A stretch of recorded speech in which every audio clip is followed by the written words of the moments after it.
Namo. Yeah. Om Namo Bhagavate Vasudevaya. So, Hare Krishna, dear devotees, very, very nice day. Thank you very much for joining us. This Shri Guru Purnima, appearance day of Srila Vyasadeva. So, this day is actually the traditional day where our spiritual master is honored, and he gives that honor to his spiritual master, and that all the way goes back to Vyasadeva.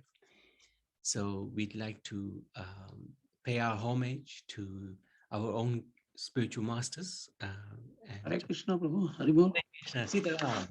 Yes, today we celebrated Guru Maharaj Vyas Puja at Phoenix Temple. Very good. Yeah, fantastic. Yeah, Maitreya, Parshuram, and so many God brothers. Very good. Yeah, very good. Hare Yeah, Krishna. well done. Congratulations. Very, very good. Probably, I think it's probably the only place where it's been done all together. Yeah, well done. Yeah. Well done. There are many persons, public members of the public, members of also so many devotees from different gurus. Yeah. Most of our God brothers was there. Very good. Okay. Well done. So, yes, traditionally Guru Maharaj would have done his Vyas Puja celebration, or we would have done his Vyas Puja celebration today. But what we're thinking is his birthday is, according to the Bharatiya calendar, on Thursday. So I think perhaps on next Sunday, we can hold his Vyas Puja on this Zoom call. So anyway. So Vyasadeva, who is he? In the last Dwapar Yuga, Vyasadeva appeared as the son of Parashar Muni, and his I've put wife, but actually not wife, Satyavati. It was a very interesting. Do you remember that, Pastor? You heard it just now, right? Satyavati actually was the daughter of a fisherman, and Parasa Muni wanted to cross this river. The father was busy, so the father asked Satyavati to take Parasa Muni across. And at that time, while they were crossing, Parasa Muni actually got this realization that this is the right time for him to have a progeny, because it was I think he felt that his progeny would be a special personality, and all the constellations were in the right place at this time. So he requested Satyavati, if he can have, she can have his son. And Satyavati, at first refused because she didn't want. She was not married. Yeah, she was not married, and she didn't want any bad names after having had a son out of wedlock. So Parasa Muni said, it's fine that you will be okay, you will still remain a virgin. And then he created an island, a dweep, and also a whole lot of clouds as well. And then Satyavati had the son. And as soon as she had the baby was born, it grew up into a full-grown person. And his complexion was blackish. That's why he's called Krishna. And because he was born on the island, it's Dvipayana. So that was his original name, Krishna Dvipayana. And Ved Vyas, he got that later because he wrote the Vedas.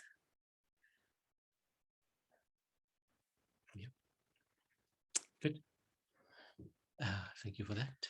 I'm sorry, and sorry, Satyavati, before she used to smell of fish, and after having conceived Vyasadeva, Parasa Muni made that smell go away. So she used to smell of musk after that. And as everyone knows, Satyavati was the wife of Santanu later on. So his mission, Vyasadev's, was to propagate Vedic knowledge. And he saw in this age of Kali Yuga that people were not very intelligent, short memories, etc., etc. So he divided the one Ved into various branches, the four Vedas, and then he had the Upavedas and Vedangas and so many sutras and Etyasis and Upanishads, Puranas, so that less people who are less intelligent can more easily understand them. So this is the reference point of that is in the Bhagavatam. This Vyasadeva is not the same person in each incarnation. It's actually a title. Vyasadeva is a title given to like Prabhupada is a title. Yeah, like Prabhupada is a title. And that's given to the person who is going to propagate Vedic knowledge or make that available to mankind. And it's usually an empowered individual, Jiva soul.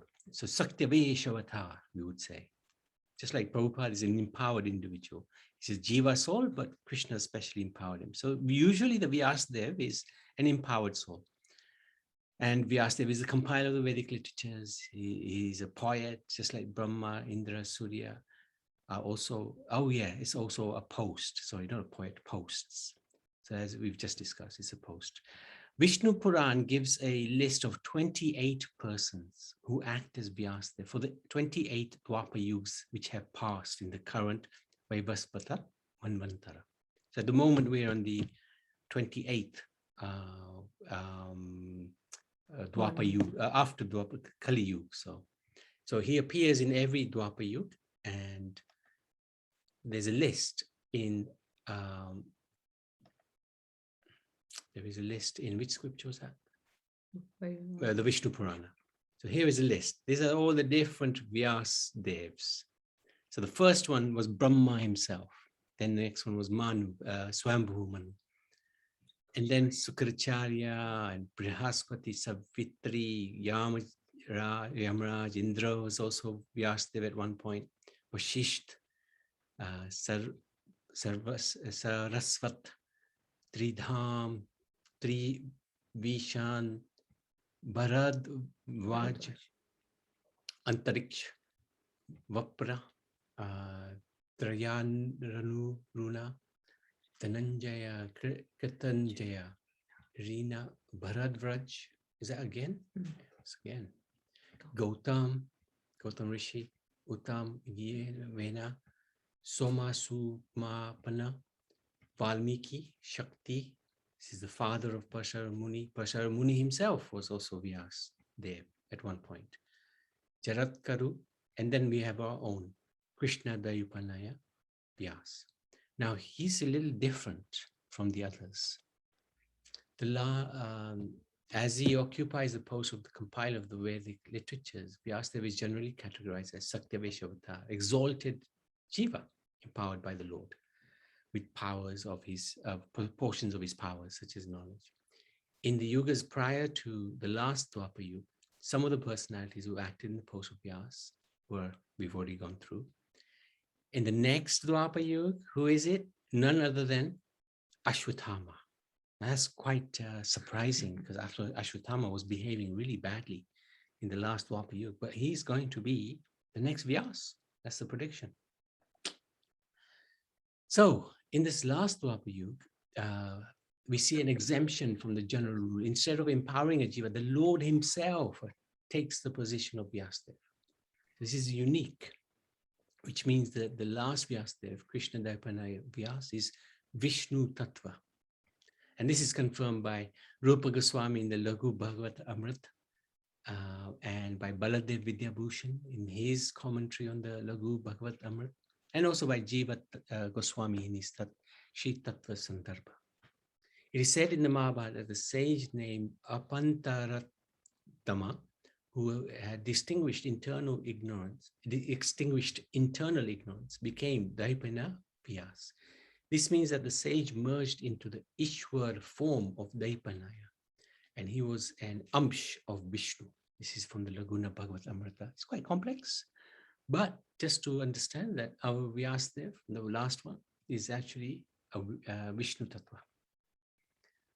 This merging is the reason why some say that Daipanaya Vyas is Shaktavesh Avatar, but actually is the Lord Narayan himself. In the same way, one may refer to Nanda Maharaj and Yashoda Mai as demigods, Drona and Dara. So we're actually just going through that in the 10th canto at the moment, how Drona and Dara appeared as demigods. They did great tapasya, and Brahma blessed them to become parents of Krishna. But nobody can be blessed to become parents of Krishna, and no, Brahma can't bless them to become parents of Krishna. They're actually eternally parents of Krishna, and they're not that much different from Krishna himself. So what happened was, when Nanda and Yashoda appeared, Drona and Dara merged with them. So very interesting, something that we don't normally read or hear about. Because these Yashoda and Nanda are eternal parents from Golok. They're not demigods. They were never demigods. Vyasadeva composed the most important Vedic text, culminating in his own commentary of the Vedic writing in the form of Bhagavatam. And we know this pastime, right, where Vyasadeva seemingly was dissatisfied with all the literature he'd already produced, and Narad Muni came and guided him that actually you haven't glorified the Supreme Personality of God, Sri Krishna. And then Vyasadeva wrote the Bhagavatam, or spoke the Bhagavatam. In this way, the one Vedas became the four main Samhitas, namely Rig, Yaju, Sama, and Atharva. Then came the Brahman texts, the Vedanta Sutras, the Mahabharata Puranas, of which Vedvyas considered the Bhagavad Puran the most important. So why the emphasis on Bhagavatam? Is that even though Vyasadeva was the original author of the major Vedic texts, he was not satisfied after writing them. And there was a reason for this. In all literatures compiled by Vyasadeva, there are many descriptions of the temporary universe. You know, these are different things that come up in the Vedic scriptures. Prayers to the demigods, process for attaining one's material necessities, information about Brahman, the soul, super soul, process of yoga for spiritual realization. There's also information about Supreme Lord Bhagavan Krishna, but the detailed description of God, his forms, his incarnation, names, activities, potency, energies, and how he's the source of everything, including the ever-increasing spiritual bliss for which we are always looking, has not yet been fully described. That's the point.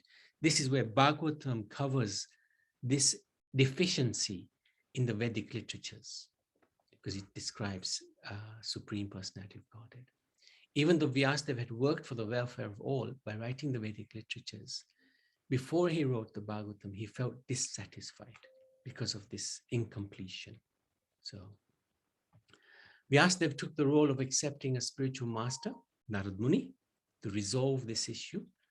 After explaining this perplexing situation to his spiritual master, Narad Muni, he was advised to write the Bhagavatam, also called the Bhagavad Puran. After doing so, Vyasadeva considered it his own commentary on the Vedanta Sutra. So this is very important. It's a summary of the Vedas. The essence of the Vedas is the Srimad Bhagavad Puran. So if we study the Bhagavad Puran, don't need to study anything else. There's no other literature which can compare to the Bhagavatam. It's also explained that Bhagavatam is a literary incarnation of God, which is meant for the ultimate good of all people and is all blissful and all perfect. So this is Narad Muni approaching Vyasadeva. Vyasadeva offered Bhagavatam to his son after extricating the cream of all Vedic literature, and his son was Shukadeva Goswami. Bhagavad Puran is as brilliant as the sun, has arisen just after the departure of Krishna to his own abode. Persons who have lost their vision due to the dense darkness of this age of Kali can get light from this Puran. Bhagavatam, 1st canto, 3rd chapter. It's the most ripened fruit of the tree of Vedic knowledge, consisting of the highest realizations and understanding of ultimate reality, the absolute truth, as presented by Vyasadeva. It is also considered the incarnation of God in the form of sound vibration. And again, it's described, it's a literary incarnation, compiled by Vyasadeva, incarnation of God. So this is why we don't leave the Bhagavatam. Once we start the Bhagavatam, we never leave it. We're always reading it every day. Read a little bit of the Bhagavatam. There's so many examples of people, like Jayanti was mentioning somebody who's been reading the Bhagavatam for decades. And every day they would read for how many hours? 5 hours. 5 hours every day. And they're nearly 80 now. So they live in an old age house or home. So all the other residents also get the association as well now. This is in Bharat somewhere. And because they've been reading so many years now, they know it inside out. So if one of them forgets, the other one just reminds them, and they know the verses inside out as well. Extraordinary. So this Guru Purnima today is the appearance of Srila Vyasdev. So Srila Vyasdev ki jai. Anybody like to say anything, add anything, take anything away, ask anything? Please don't feel shy. Please do feel free to do so. Anything you'd like to say? Yes, Sudhavji. Yes. So, where is this prediction about Ashwatthama being the next Vyasadeva? Where did I read that? Is it Mahabharata or somewhere else? I can't remember what the source is, but I've read it in a few places, Okay. which astounded me. Every time I read it, I think, what? But he has a change of heart, obviously, because now he's struggling somewhere in the Himalayas. I see. Interesting. Yeah, it's very interesting. Very interesting. Look out for it. If you see the references, I'll try to find some as well. But Sure, yes. I have read it in a few places. So, anybody else? Anything else? Otherwise, we can request Atma to sing. And then if there's time, we can have a quick look at Sanatan Goswami. Atma, what would you like to sing? Any preferences? All of them? No, what was your favorite song you'd like to sing? I like Ohe Vaishnav Thakur. Yes, good, Yeah. good, good, good. Let me just dig it out if you don't mind. That would be good. Yeah, no, thank you. Fantastic. Now,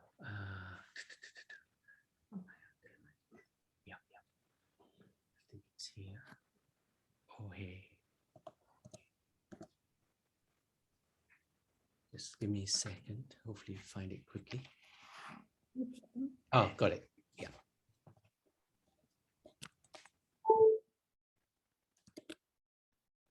Okay.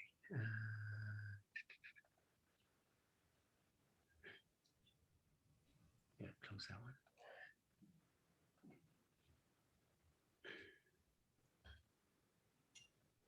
Okay, go for it. Ohe Vaishnava Thakura Doyara Sagara Edase Karuna Kori Ohe Vaishnava Thakura Doyara Sagara He dase karuna kori Diya pada chaya Shudh he amaya Tumhara charan dhori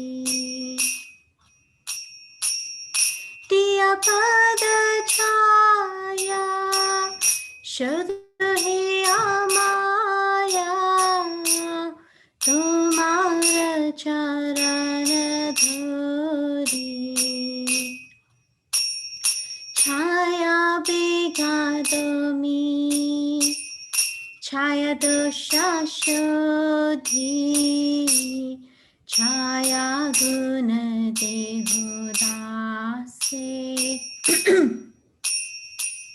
Chaya begadami शोधी छाया गुण देहु दासे छाया सत्संगा देह है हमारे बसेची संगे राशे छाया सत्संगा देह है हमारे बसेची संगे राशे एकाकी हमारा नाही पाया पाला हरि नाम संकीर्तने एकाकी हमारा नाही पाया पाला हरि नाम संकीर्तने तुमी कृपा करी श्रद्धा बिंदु दिया देहो कृष्ण नाम धाने तुमी कृपा करी श्रद्धा बिंदु दिया देहो कृष्ण नाम धाने कृष्ण से तुम्हारा कृष्ण रीते पारो तुम्हारा शक्ति आछे कृष्ण से तुम्हारा कृष्ण रीते पारो तुम्हारा शक्ति आछे अमित कंगाला कृष्ण कृष्ण बोली ढाई तव पाछे पाछे अमित कंगाला कृष्ण कृष्ण बोली ढाई तव पाछे पाछे ओ हे वैष्णव ठाकुर दयार सागर ए दासे करुणा करी ओ हे वैष्णव ठाकुर दयार सागर हे दासे करुणा करी लिया पद छाया शुद्ध है माया तुम्हारा चरण धूरी लिया पद छाया शुद्ध है माया तुम्हारा चरण धूरी छाया व्यासदेव जय व्यासदेव जय व्यासदेव जय व्यासदेव जय व्यासदेव शिला व्यासदेव शिला व्यासदेव जय व्यासदेव जय सनातन गोस्वामी जय सनातन गोस्वामी जय सनातन गोस्वामी जय सनातन गोस्वामी जय सनातन गोस्वामी जय सनातन गोस्वामी जय सनातन गोस्वामी जय सनातन गोस्वामी जय प्रभुपदा जय प्रभुपदा जय प्रभुपदा जय प्रभुपदा जय प्रभुपदा जय Prabhupada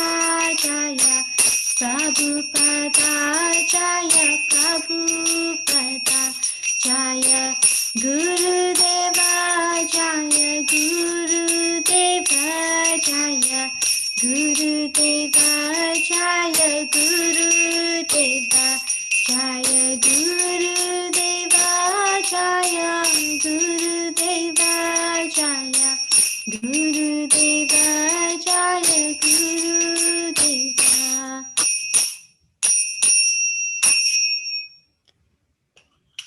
Srila Vyasadev ki jai, Srila Sanatan Goswami ki jai, Srila Prabhupada ki jai, Srila Guru Maharaj ki jai, Gaur Premanandi ki Haribol. Atma Darshini ki jai. Amazing, amazing.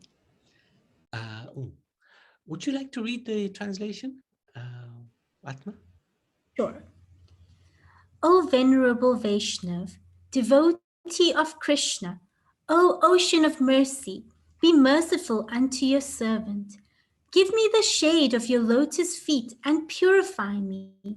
I hold on to your lotus feet.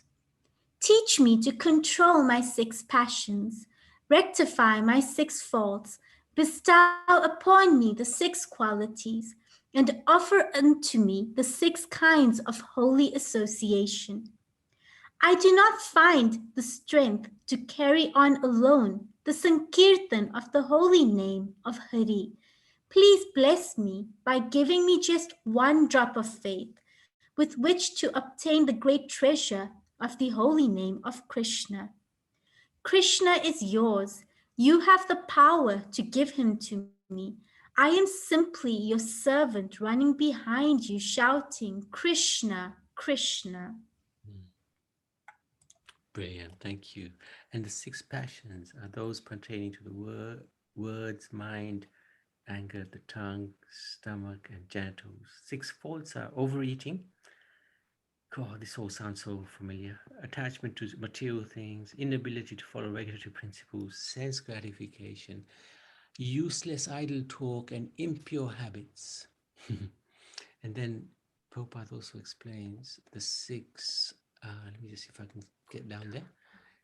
Okay, the 6 positive qualities are enthusiasm in practicing bhakti, firm faith in bhakti, a strong desire to attain prema bhakti, favorable service attitude, avoidance of non-devotees, appreciation of the company of devotees. 6 methods of association are to go to an assembly of devotees, to invite devotees into one's home, to discuss and hear bhakti topics, to take Mahaprasad of devotees, to offer Mahaprasad to devotees. Jai, very good. Thank you so much, Atma. So we got a few minutes. So if devotees don't mind, let's go to Sanatan Goswami's pastimes. Very, very amazing pastimes, actually, Sanatan Goswami. Let me just find it.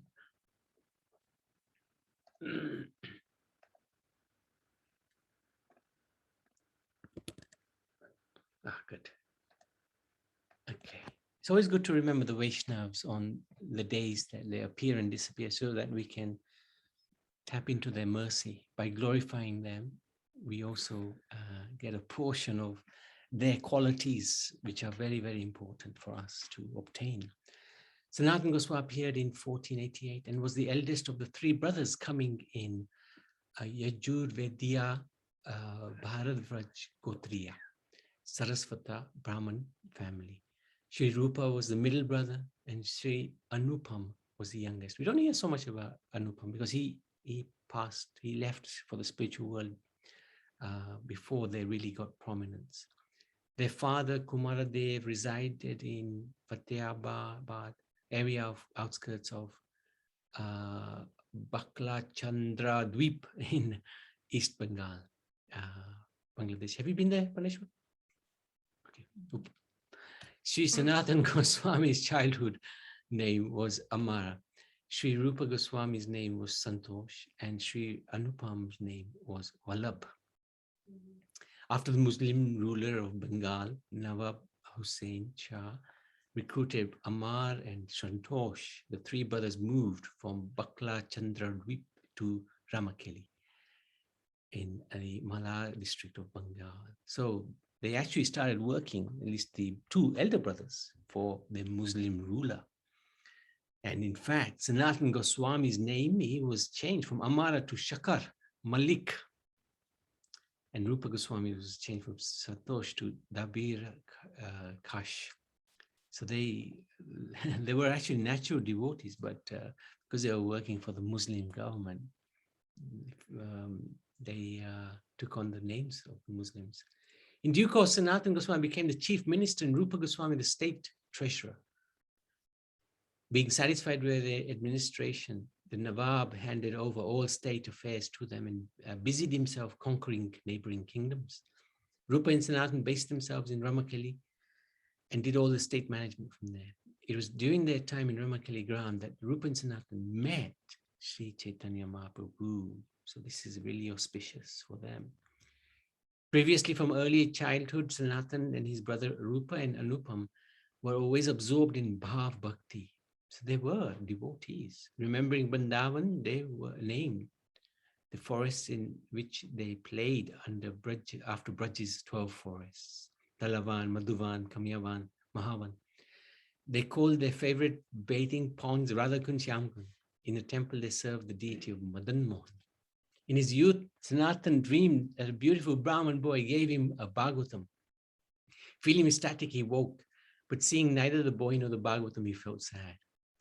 When Sanatan began his puja that morning, however, Krishna himself, disguised as a beautiful Brahman boy, came and said, "Take this Srimad Bhagavatam from me, always study it, and you will attain perfection." It's amazing how Bhagavatam keeps coming everywhere. You know, once you start this process, Bhagavatam is every pastime we look at pretty much. Rupa and Sanatan regretted their service to the Muslim king. So they didn't like the idea of serving the Muslim king now.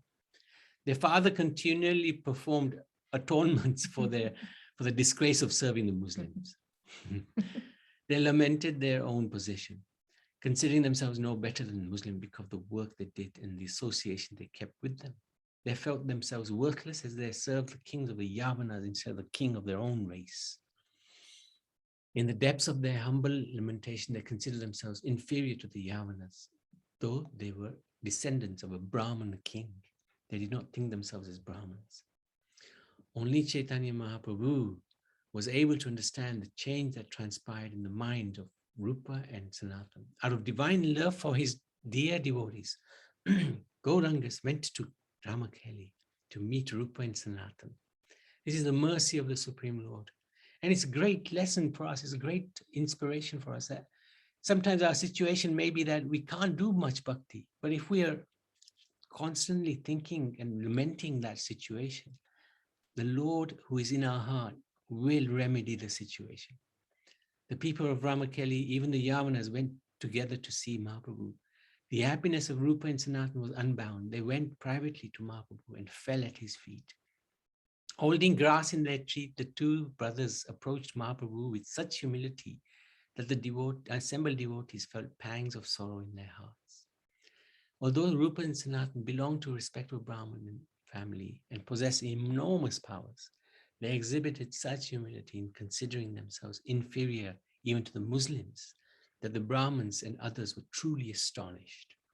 When meeting Sanatan Goswami, Mahaprabhu told him, so he instructed him many things.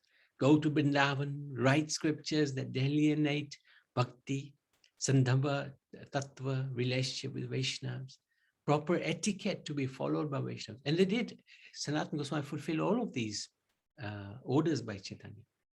Manifest the pastime places of Braj that have been lost, along with the deities of Braj.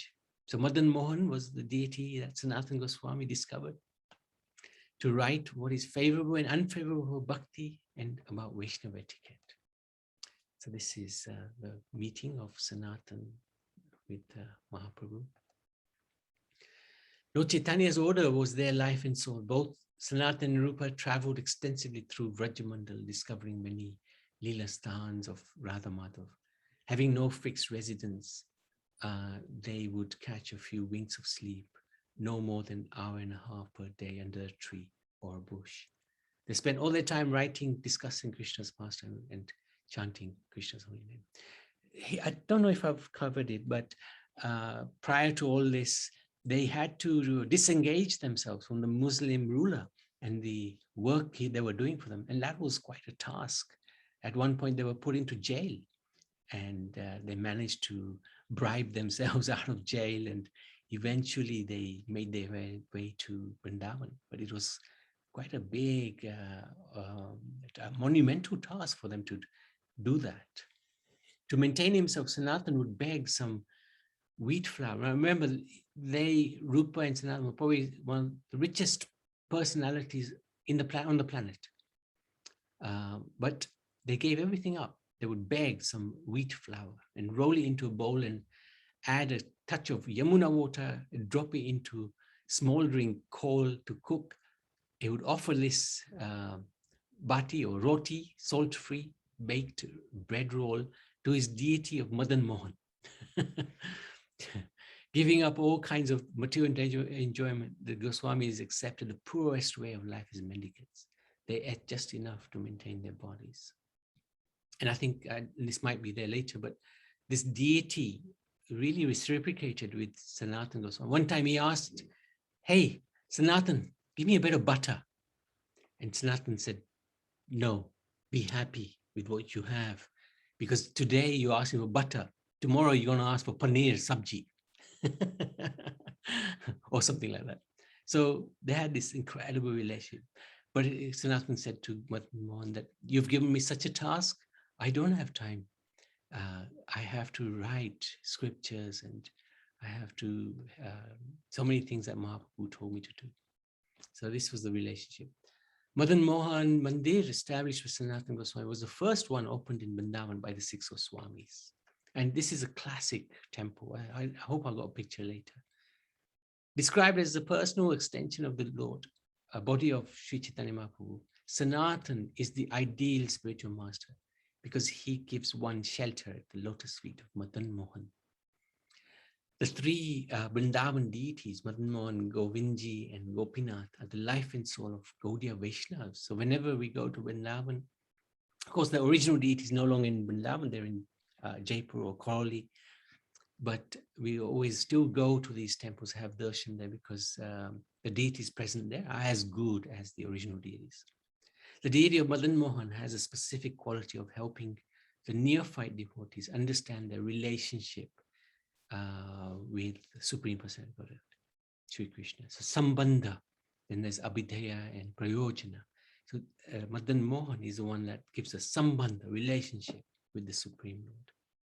So this is Radha Govindji, this is Abhidheya, Prayojana is Gopinath, Radha Gopinath, and Madan Mohan is, this particular deity is worshipped in Karoli, but also the one in Vrindavan is as worshipable as the original deity. Madan Mohan means Krishna who is indescribably beautiful, that he even attracts Cupid, Kamdev. And of course, he's also known as Madan Mohan Mohini, that the one that is even attracted, even though he's Madan Mohan, he's attracted by Srimati Radharani.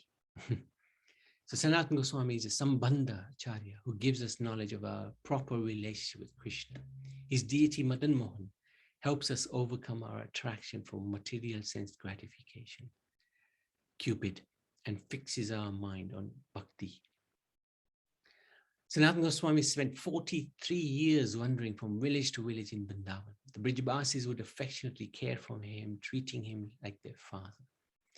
And with patience and concern, he listened to their problems. Then he would please all the villagers by his preaching and practical advice on everything, from increasing crop yields to solving family quarrels.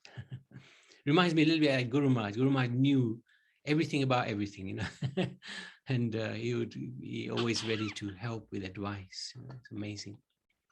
Renouncing all worldly pleasures, Sanatan Goswami was humble and detached, always observed in study. Mahaprabhu often said that Sanatan Goswami was his favorite devotee, and That's quite an amazing statement, actually. Sanatan Goswami was his favorite devotee. As an ocean of love and mercy, Sanatan excelled all other devotees in his compassion towards the suffering soul. So this is Bhakti Ratnakar. So this is Rupa and Sanatan. They were always together as well. Sanatan, being the eldest, would sometimes correct Rupa. And there was one such pastime where one time Rupa Goswami was engaged in bhakti, and it was really hot, sweltering heat, but he didn't care. He was just so absorbed in chanting. At that time, Radharani came and held her chundari over Rupa Goswami to protect him. And Sanatana Goswami saw this, and he told his brother off, said, hey, we're supposed to serve Radha Krishna, but they're coming and serving you because you are not looking after yourself. So build yourself a bhajan kutir, a little one, and protect yourself from the sun. Otherwise, you're making Radha and Krishna serve you. So this is a really powerful personality. Sanatana Goswami, his mood was, I always will be serving. I don't want any service from you, Radha and Krishna. I want to serve you no matter what. In his last years, he left his beloved deity of Madan Mohan with Krishnadas Brahmachari, his disciple. He did bhajan on the banks of Mansi Ganga next to Chakleshwar Mahadev at Govardhan. Daily he walked the 24 miles parikram of Govardhan Hill. And although he was 65 years old, he kept his daily vow of offering 1,008 obeisances to Govardhan Hill and to any Vaishnava who he met. It said later, Sanatan Goswami was given, oh no, that was Sanatan Goswami. Yeah, he was given the Govardhan, wasn't he?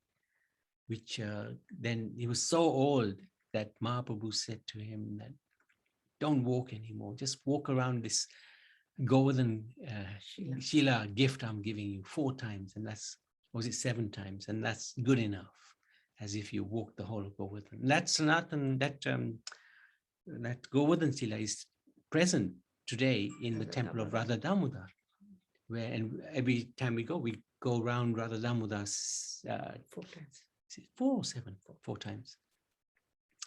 And it's like going around Govardhan.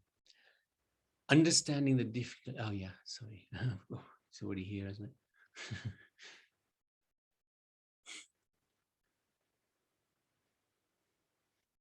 In the loving dealings between devotees and his pure devotee, between the Lord and his pure devotee, Krishna's desire to please his devotee often defeats the devotee's desire to please him.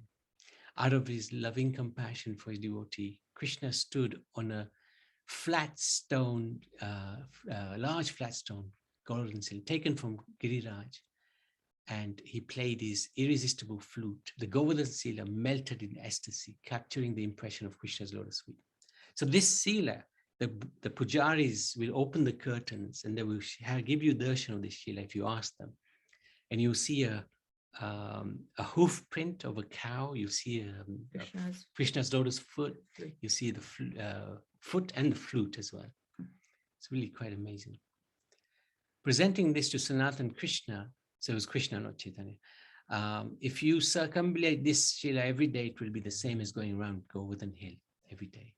You will keep your vow intact and not compromise your religious principles. Seeing that Giriraj himself had given the Shila, Sanatan Goswami gratefully accepted. One can still see that Govardhan Shila in Radha Damodar. There it is. Fantastic. Absolutely. Well, Prabhu, Hare Krishna, Prabhu, Sitaram here. Hare Krishna. Yes, Prabhu, when I was in Vrindavan, I went and took darshan of this Shilas over there with a priest, from the priest. It was very, very, the atmosphere itself. It's amazing. Is extraordinary, Okay, Haribol. Thank you for sharing that. It is, you're absolutely right. I feel like, oh, look at this. There's a 100 rupee note there. Very extraordinary. And you must put notes over there. Because I think it will be used for the temple itself. Service, yeah. It's used by the Bijbasis, that's more than enough. Yeah, Very good. Hare Krishna. Hare Krishna. Thank you so much. And he made a significant literary contribution to the Gaudiya Sampradaya with the Hari Bhakti Vilas, that's the nectar of devotion that we read often. Brihad Bhagavat Amrita. And this is very powerful book because it's got the journey of a wonderful devotee, Gop Kumar. That's right. Thank you. His journey in this world, leading him to the heavens, past the heavens into Vaikuntha, past Vaikuntha into Ayodhya, past Ayodhya into Golok Vrindavan. It's a fascinating journey, which is, we should read this and understand this journey, very amazing journey. Brihad Vaishnav Stoshini, I haven't looked at that. In the form of Labanga Manjari, Sanatan Goswami serves Shrimati Vikshaka Shakhi in Radha Madhav's Nitya Kunja Lila. So he's none different from a Manjari called Labanga. And his Samadhi is just behind Radha Madan Mohan's temple. Very, very nice place, very peaceful place as well. Here it is. Yes, this is it. This is the one, I think. Yeah. Looks a little different though, must admit. Sanatan Goswami ki jai. Anybody like to share anything about Sanatan Goswami which we will have missed? There's so much. There's a lot more than what we've discussed.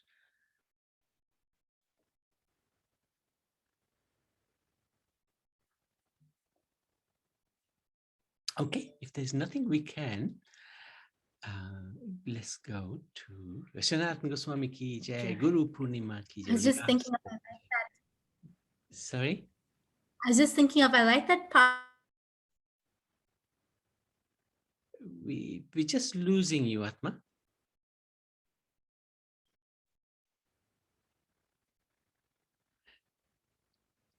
Can anybody hear us actually? Sometimes it's us who've lost the connection.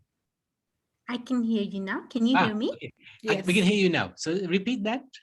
I was saying, I like the pastime about the blanket, that he was wearing a yes. puffy blanket, and then he came in front of Mahaprabhu, and then Mahaprabhu, like not directly, but like kind of like instructed him to like give that blanket away. And he understood Mahaprabhu's mood, like without Mahaprabhu saying much, he understood it, and then he went, and then he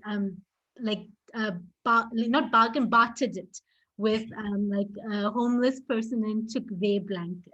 So it was like he was a very humble person, like extremely humble.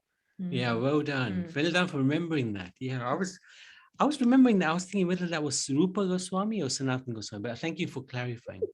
It's good. I think it was No, Goswami. you're right. You're right. It was very good. Very good. Thank you for sharing that, Atma. Anything else? Anybody else? Otherwise, we can go into the Nishinga Kavach. So, Karuna, would you like to lead the way? Hare Krishna, Shri Shri Lakshmi Nrsimhadev